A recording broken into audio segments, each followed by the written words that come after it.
Баршаңызға сәлем.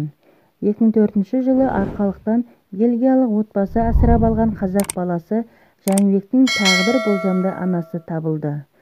Бұл туралы журналист Қымбат Досжан хабарлады, деп жазады Егемен КЗ. Бармысың бауырым хабарының редакциясы Жәнібектің ісін зерттеу барысында 2000-2004 жылдар аралығында арқалықтан 80 бүлдіршін шет ел асқанын анықтады.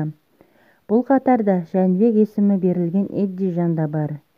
Бұған дейін бірнеше болжамды ана мен бір Бауыржан есімді азамат оның ата-анасы болуы мүмкін деп ДНК сараптамасын тапсырған болатын.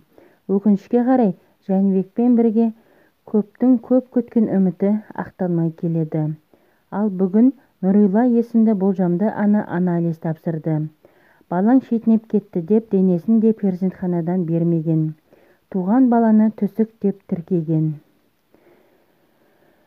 Тағы бір ана бүгін анализ тапсырды, деп жазды Қымбат Досжан желідегі парақшасына. Жәнібекті жақынымен қауыштыруды көздеп жүрген журналистер істің бара-бара тереңдеп жатқанын тілге тиек етіп, тіпті қылмыстық іс қозғалғанын мәлімдеді.